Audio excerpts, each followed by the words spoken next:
말씀의 제목은 이웃사랑입니다. 이웃사랑. 생일은 자기 생일만 생일인 줄 알던 아들이 초등학교 3학년이 되자 놀라운 일이 일어났습니다. 아빠 생일, 엄마 생일을 기억하고 선물을 준비하기 시작했습니다. 엄마는 아들에게 생일 선물을 받고 너무 감격해서 눈물이 났습니다. 어느새 우리 아들이 이렇게 컸나, 엄마를 생각하다니.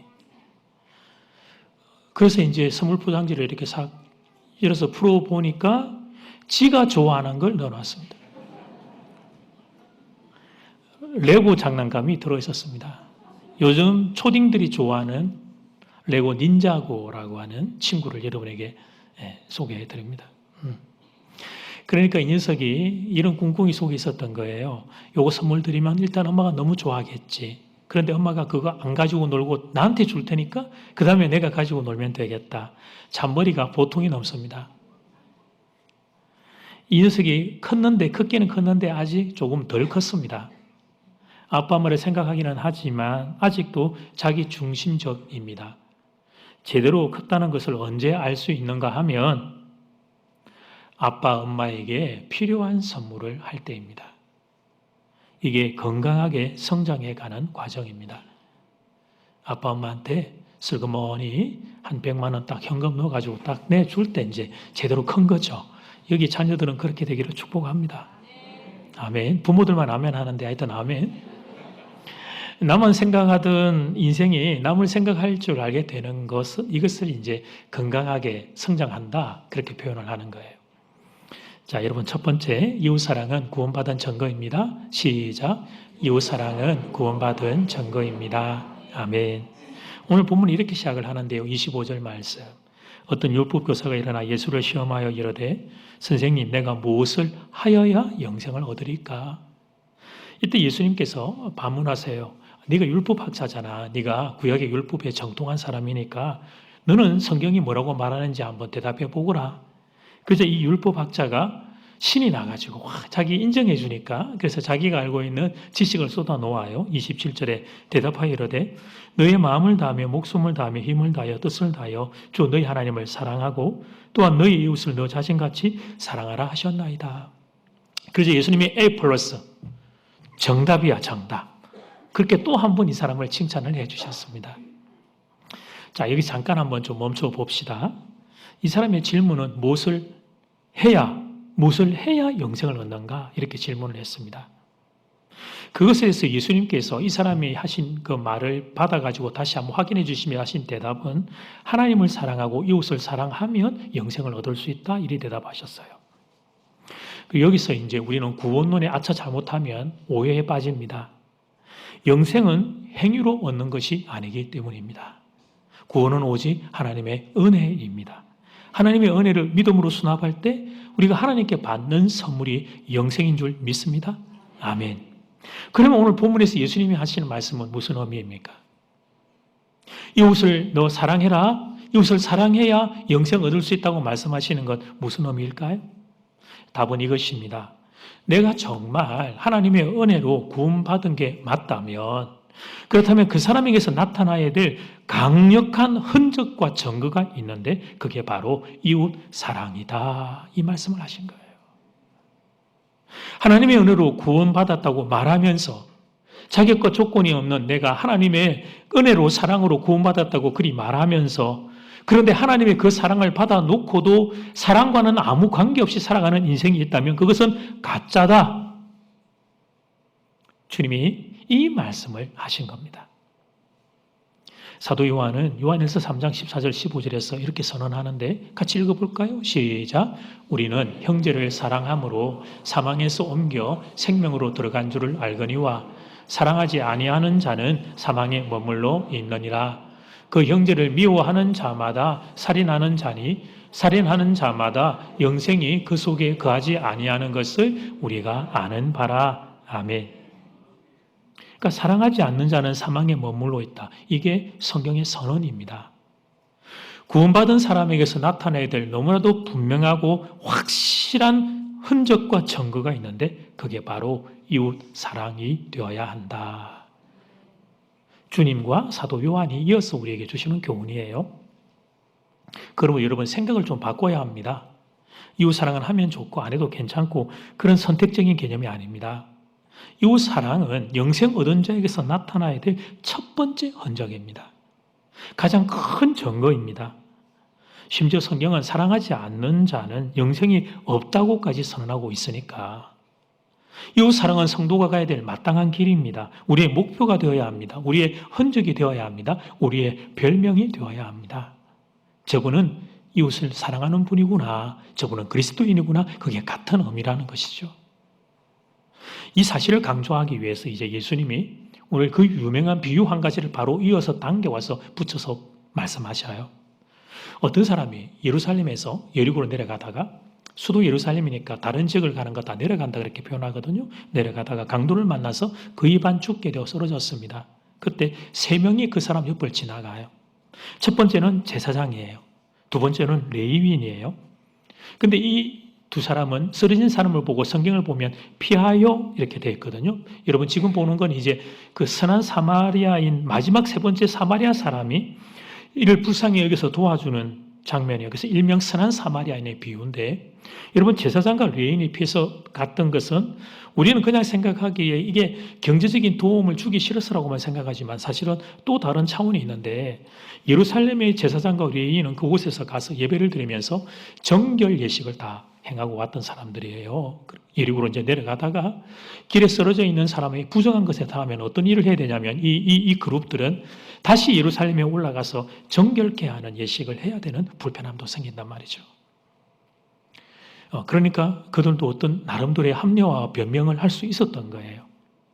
그런 일들 때문에 피할 수밖에 없었다. 그렇게 말할 수 있었겠죠.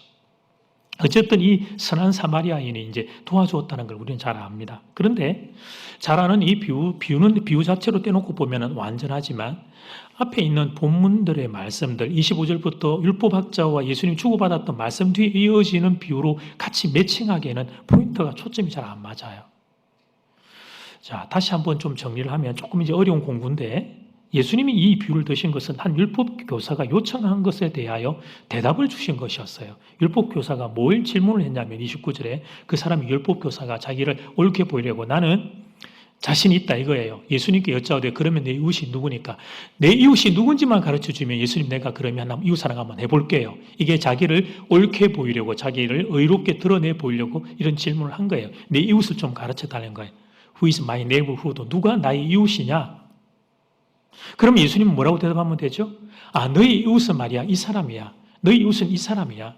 너희 이웃은 그 길에 쓰러져 있는 그 사람이 너희 이웃이니까 그 사람이 너희 이웃이란다. 이렇게 말씀하면 되죠. 그런데 이상하게 예수님이 그렇게 대답을 하지를 않으신단 말이에요. 길에 쓰러져 있는 그 사람이 너희 이웃이니까 그 사람이 너희의 이웃이니까 그 사람이 너희 이웃인 것을 기억해라 그렇게 말씀하시는 대신에 그 쓰러져 있는 그 이웃 되는 사람을 도와준 선한 사마리아 사람을 보라고 말씀하시는 거예요. 비슷한 것 같으면서도 뭔가 조금 이게 초점이 조금 다르게 가고 있는 걸 우리는 보게 되죠. 36절, 37절 말씀. 너의 생각엔 이 세 사람 중에 누가 강도 만난 자의 이웃이 되겠느냐? 이르되 자비를 베푼 자 아니이다.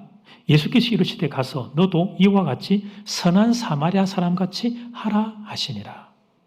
아니 내 이웃이 누군지 가르쳐 달라고 지금 그 질문하는데 이 사람이 너의 이웃이라고 말씀해 주시면 그러면 내가 그게 궁금하다는데 주님은 이 사람의 이웃이 누군지를 말하는 게 아니라 선한 사마리아 사람처럼 그렇게 그 섬기고 돌보는 일을 하라고 좀 다르게 대답을 하시는 거예요.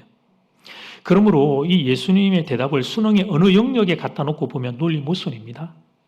내가 도와줄 이웃이 누구냐고 자꾸 물어보는데 예수님은 너는 네가 그 길에 쓰러져 있는 사람이든 누구든지 아픈 사람을 돕는 선한 사마리아 사람처럼 되어라 그렇게 말씀하시는 거예요.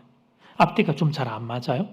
여러분 예수님은 지금 무슨 생각을 하고 계시고 무슨 의도로 이런 말씀을 하시는가 제가 설명을 드려보겠습니다. 예수님은 율법교사에게 이렇게 말씀하신 거예요. 율법교사야. 너는 정말 지혜롭구나. 영생 얻는 길이 이웃사랑이라는 것까지 성경을 통해서 답을 알고 있으니 너는 정말 지혜로운 사람이 맞구나. 그런데 그렇게 지혜로운 네가 너의 이웃이 누군지를 정말 모른단 말이냐? 너 알잖아. 너의 이웃이 누군지 너도 잘 알잖아. 눈을 들어 보이는 모든 사람이 다 너의 이웃인 것을.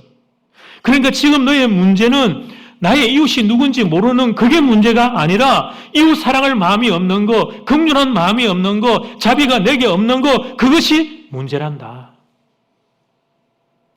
주님이 율법 교사에게 이 말씀을 하신 거예요. 그의 마음을 꿰뚫어 보고 말씀에 금을 꽂아서 비유를 가지고 그의 가슴에다가 말씀의 금을 꽉 꽂으신 거죠. 내 이웃이 누군지만 가르쳐주면 내가 이웃 사랑해 볼게요. 너 자신 있게 말하는데 너의 문제는 이웃이 누군지 모르는 문제가 아니고 네가 이웃을 사랑할 마음을 가지고 있지 않는 거, 그게 문제란다. 너는 선한 사마리아 사람처럼 그렇게 길을 가다가 만난 이를 돕는 마음, 긍휼의 마음, 자비의 마음을 왜 가지고 있지 못하니 주님이 그 말씀을 하신 거예요. 자, 이걸 또 저도 이제 현대 버전으로 여러분과 함께 좀 나누고 싶어요. 이기주 작가의 책에서 본 글을 조금 여러분에게 수정해서 좀 소개할까 해요. 살다 보면 부모와 자식의 역할이 일정 부분 뒤바뀌는 순간이 찾아옵니다. 자식 뒷바라지에 평생을 바친 부모가 어느새 가족의 보살핌을 받는 시간이 옵니다. 돌봄을 받기만 했던 자식들이 반대로 부모를 돌봐야 되는 시기도 찾아옵니다. 작가가 이런 말을 했어요. 언제부터인가 나도 어머니를 모시고 병원을 찾는 일이 부쩍 늘어났습니다. 그날따라 여러 검사를 받느라 지칠 대로 지신 어머니는 진료를 마치고 난 뒤에 한동안 말이 없으셨습니다. 병원동에서 주차장으로 걸어가는 길에 다직한 목소리로 어머니가 이렇게 말하셨습니다. 미안하다. 정말 미안하다. 내가 너의 시간을 너무 많이 뺏는 것 같구나. 책의 글은 대충 이런 내용이었어요. 연로하신 부모님을 모신 분들은 다 실감이 날 겁니다. 저도 이 글을 보는데 딱 저의 이야기라고 생각을 했습니다. 목회자이기에 저는 평생 불효자입니다. 가족의 일과 교회 일이 겹치면 대부분 교회 일이 우선이었기 때문입니다. 그래서 부모님 병원에 모시고 가는 일들도 그렇게 많이 제가 시간을 내지를 못했습니다. 그런데 그때마다 그렇게 제가 이렇게 좀 모시고 가게 되는 길이 몇 번 안 되는 그 시간에 그때마다 부모님들은 다 미안해 하셨어요. 저에게. 안 목사 미안하다. 바쁜 사람 시간을 뺏어서 미안하다. 그 큰 교회 성도님들 섬겨야 될 분들 많이 있을 텐데 내가 너의 그렇게 귀한 시간을 뺏어서 너무 미안하다. 그 미안하다는 이야기를 너무 많이 하셨어요. 저는 이거 작가의 글과 저의 걸음과 여러분이 어른을 섬기시는 부모를 섬기는 모습을 보면서 사랑에 대한 한 가지 정의를 제가 얻었는데요. 자막을 보시면 사랑은 나의 시간을 상대방에게 내어주는 것입니다. 사랑은 나의 시간을 상대방에게 내어주는 것입니다.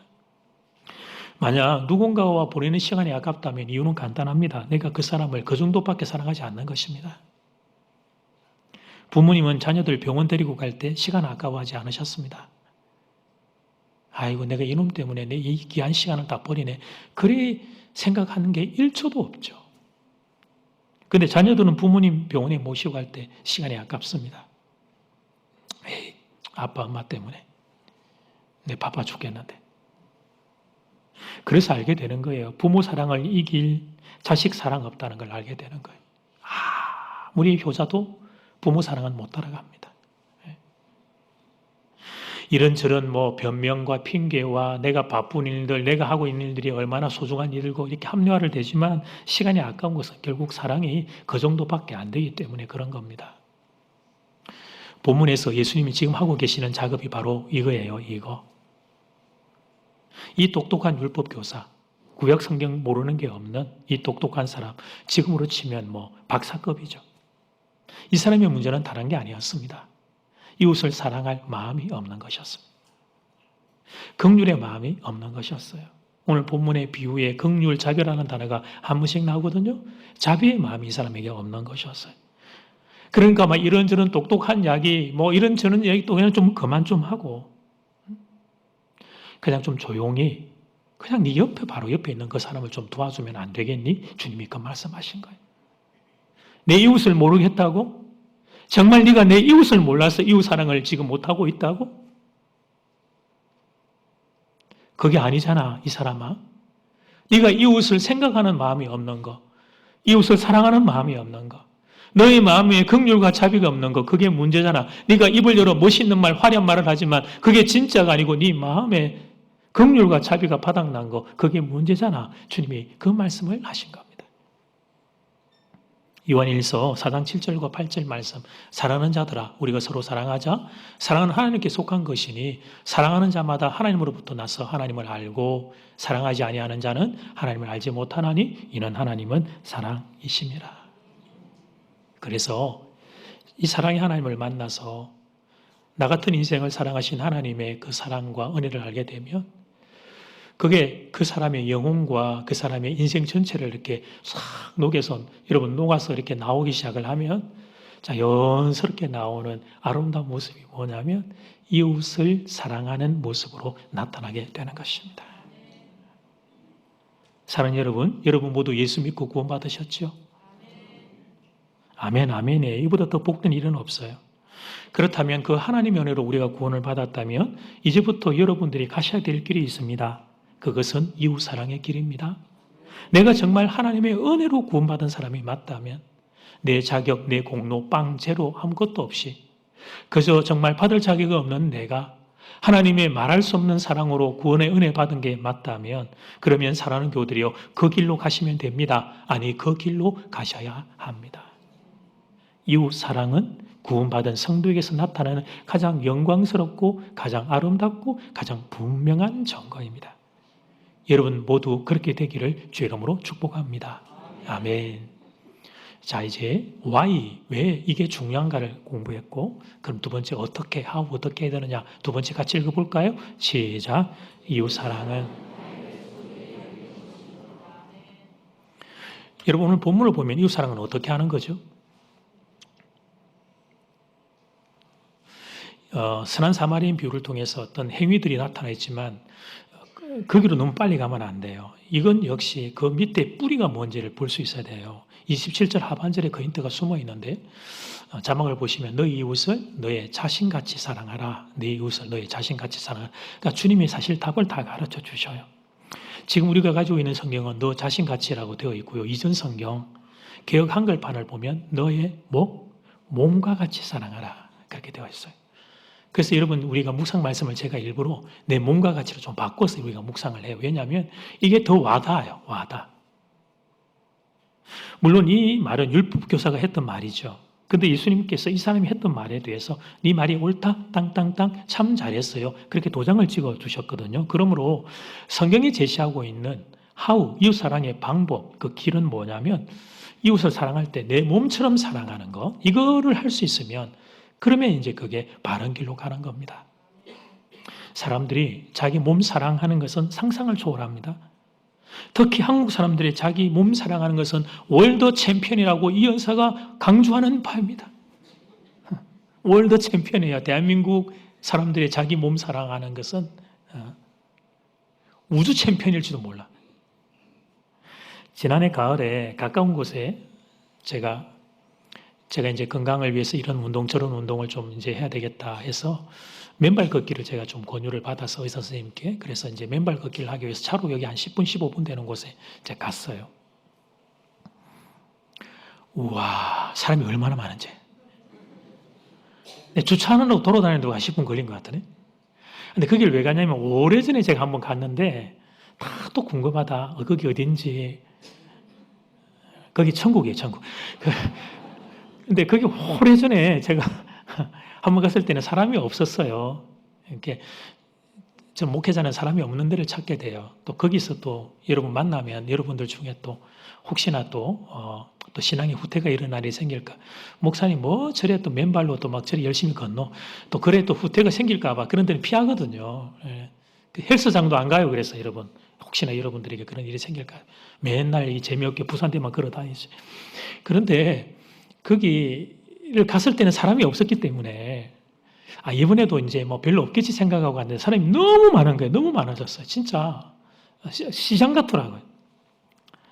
그래서 이제 나와가지고 제가 한 시간 요령을 생각하고 갔다가 10분 만에 후퇴했습니다. 10분 만에 딱 후퇴해서 나오면서 가게 사장님한테 물어보니까 한 1년 전에 맨발 걷기 효능에 대하여 텔레비전이 방송을 했다고 합니다. 그리고 부산에서 맨발 걷기 하기 가장 좋은 것으로 제가 방문했던 그곳이 소개가 되었다는 거예요. 그 다음 날부터 인파가 막 몰려들기 시작을 했다는 거죠. 아침 7시, 8시에도 막 맨발 걷기 위해서 오는 분들도 있고.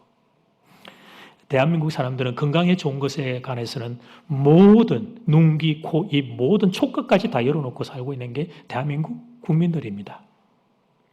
여기 잠깐 맨발 걷기 하지 마라 그런 게 아닙니다. 개인차가 있겠지만 건강에 도움을 받은 분들이 많이 있다고 하니까 날씨가 따뜻할 때는 여러분들 한 번씩 하시는 것도 괜찮을 것 같다 생각은 해요. 제가 여러분과 함께 좀 나누고 싶은 이야기의 핵심은 우리가 다들 자기 몸 생각은 끔찍하게 다 한단 말이에요. 다. 그게 뭐 음식이 되었던 운동이 되었던 우리가 다 그렇게 해요. 남녀노소 차별이 없어요. 사람이는 누구나 다 본능적으로 자기 몸 생각을 해요. 우리는 다 자아를 가지고 있기 때문에 내가 그토록 사랑하는 배우자, 내가 그렇게 사랑하는 내 남편과 아내 사랑하지만 배우자의 몸의 아픔보다 내 몸의 아픔이 더 큰 법이에요.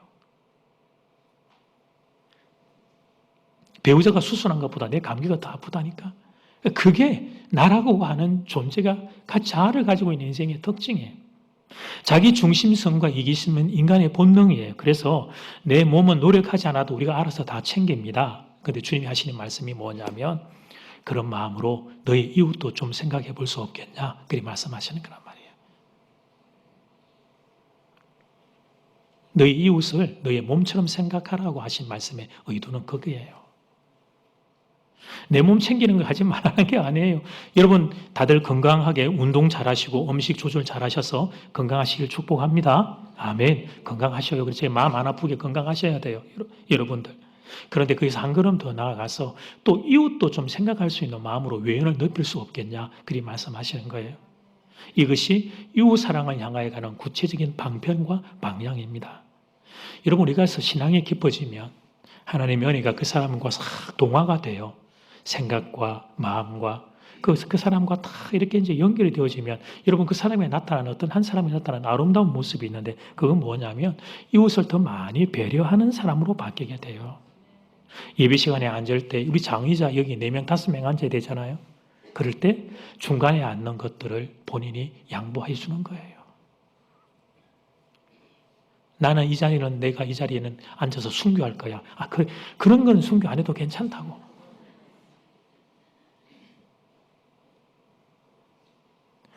아이들이 너무 예쁘죠, 내 아이가. 그런데 아이들이 일정 이상의 소리를 내고 좀 시끄러워지면 예배 시간에 조용해야 한다.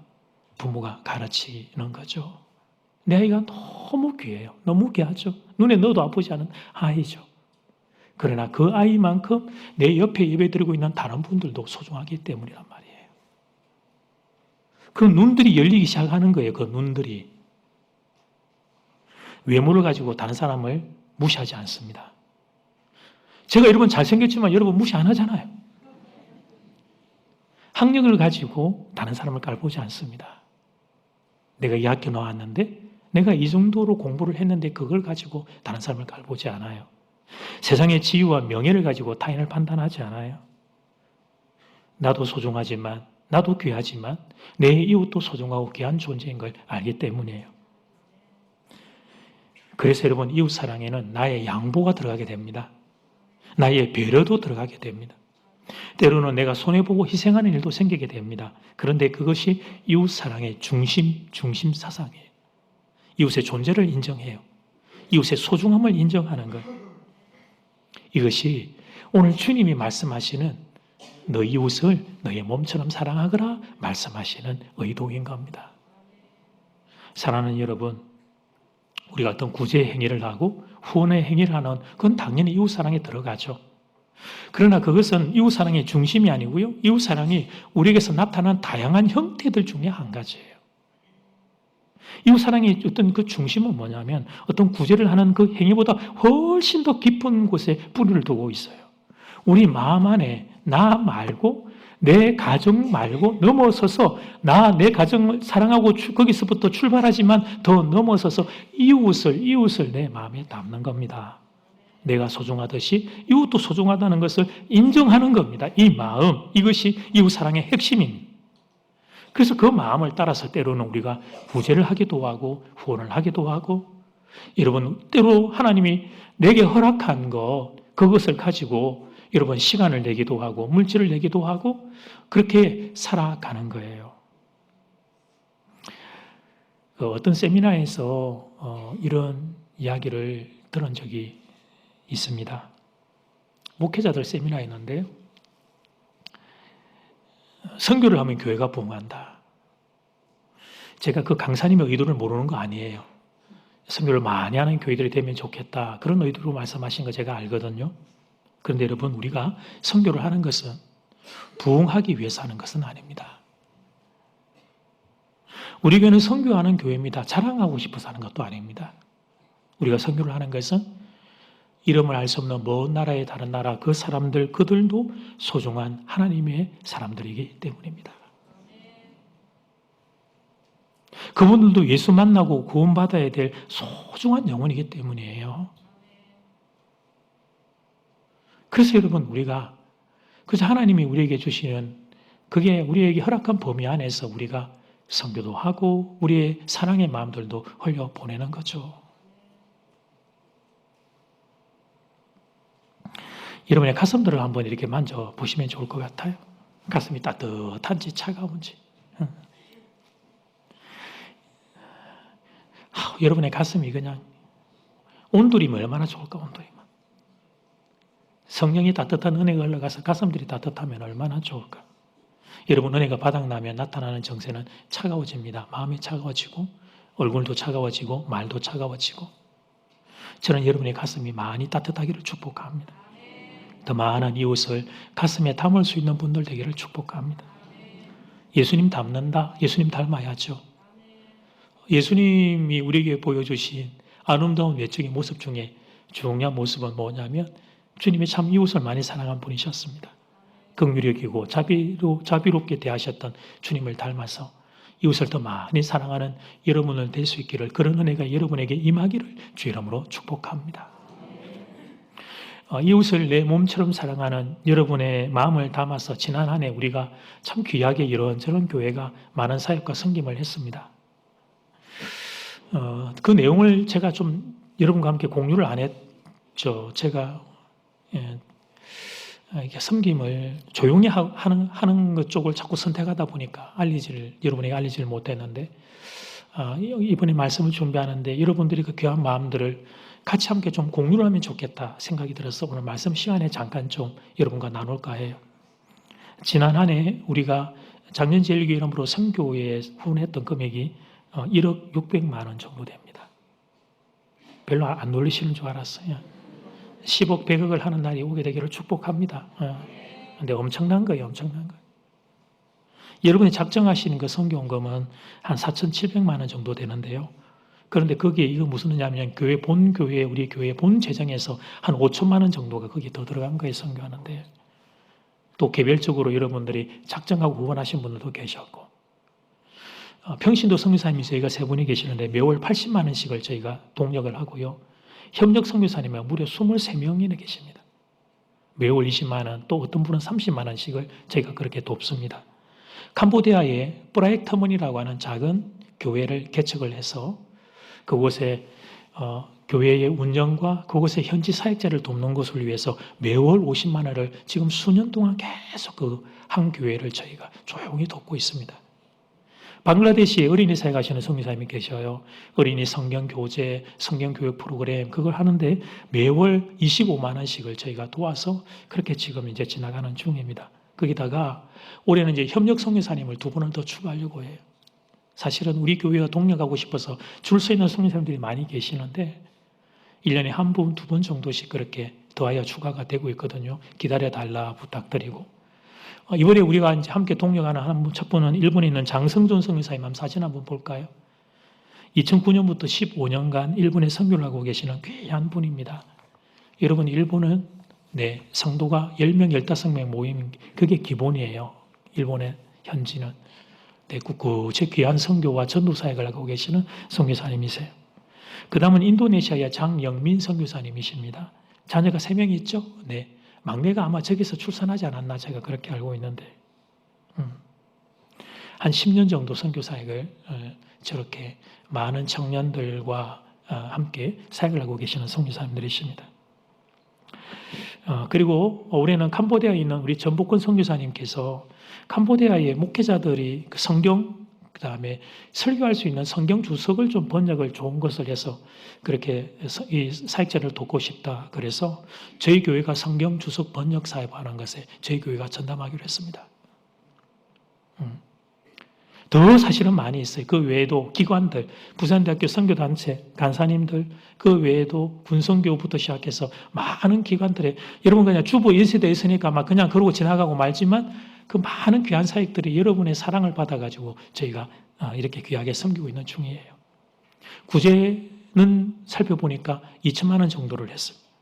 거기에 더하여 여러분이 부활절 헌금과 추수감사절 헌금에서 여러분 우리가 1,000만 원씩을 딱 떼가지고 지역의 미자립 교회, 어려운 교회, 목사님들 돕는 곳에 저희가 돕고 있어요. 코로나 때 제가 마음이 쓰여서 시작을 했는데 제가 장로님들 참 존경해. 목사님 계속 하시자고 그래가지고 코로나 끝나고도 미자립 교회를 돕는 일을 제가 계속합니다. 정확후원은 한 2,800만 원 정도 됩니다. 중학생 5명, 고등학생 5명, 중학생은 20만 원씩, 고등학생은 40만 원씩, 대학생 12명 75만 원씩, 상반기 합원, 하반기 합원, 연에 두 번에 걸쳐서 장학금을 지급을 했어요. 제가 이렇게 대충 계산기로 해보니까 선교, 장학, 구제를 합치니까 거의 한 1억 6천만 원 정도를 지난 한 해 저희가 귀하게 섬기고 흘려 보냈습니다. 귀한 사역에 동참해 주신 교우들에게 감사를 드립니다. 제가 여러분에게 감사를 표현하려고 이 이야기를 잠깐 들려드렸어요. 그리고 제가 축복하려고 합니다. 여러분의 마음들이 꼭 교회 안으로만 들어오는 건 아니지만 이것들을 포함해서 여러분의 이웃에 더 많이 번져가고 흘러갈 수 있기를 주 이름으로 축복합니다. 축복합니다. 하나님 그리할 수 있도록 교우들에게 물질의 복을 더하여 주십시오. 건강의 복을 더하여 주십시오. 평강의 복을 더하여 주십시오. 많이 받아 흘려보내는 축복의 통로가 되기를 주 이름으로 축원합니다. 아멘. 결론입니다. 2명의 유럽인이 아프리카의 사막을 횡단하기로 했습니다. 그러나 사막 여행은 생각처럼 쉽지 않았어요. 두 사람이 죽을 고생을 한 끝에 결국 사막 횡단을 마쳤는데 끝났을 때 두 사람이 어려운 일을 끝냈으니까 우리가 기념할 만한 것을 여기 사막 여기에 엔딩 지점에다가 남겨놓자 의견의 일치를 보았어요. 근데 문제는 둘이 의견이 좀 나뉘었어요. 한 사람이 이렇게 말을 해요. 우리 두 사람 이름으로 기념비를 세우자. 난 누구, 너 누구, 언제부터 언제까지 사막의 여행을 이렇게 완주하다 기념비를 세우자. 근데 또 다른 한 친구는 생각이 달랐어요. 아니, 그것보다 우리가 사막 여행을 하는 동안 물이 없어 고생했으니까 다른 여행자들, 뒤에 여행자들 위해 우물을 만들자. 서로 의견을 주장을 하는데 의견의 합의를 일어나지를 못했어요. 그래서 결국 어떻게 했냐면 둘 다 만들기로 했어요. 기념비도 하나 만들고 조금 떨어진 곳에 우물 하나 딱 만들어 놓기로 한 거예요. 세월이 많이 흘렀습니다. 두 사람이 그곳에 다시 아프리카의 그 사막 그 지역을 다시 한번 찾아와 봤어요. 와서 보니까 기념비는 모래바람에 휩쓸려 사라지고 없고 우물은 여전히 남아서 많은 여행자들의 목을 적시고 있었습니다. 사막의 우물 사진 하나 좀 볼까요? 자기 자신을 위해서도 주님은 자기 자신도 사랑하라고 말씀하셨기 때문에 그 일도 해야 하지만 그러나 더 오래 더 멀리 남는 법은 뭐냐면 이웃을 위한 일이 더 오래 남게 되는 것입니다. 우리 교회가 그런 교회가 되기를 소원합니다. 기념비를 남기는 것도 때로는 필요하고 의미도 있지만 우물을 남기는 교회가 될 수 있기를 간절히 소원합니다. 예수 그리스도가 부탁한 이웃사랑, 그리스도의 사랑이 흘러넘쳐서 번져가는 이웃사랑이 여러분의 생애를 통하여 더욱 많이 나타나기를 주 이름으로 축복합니다. 아멘.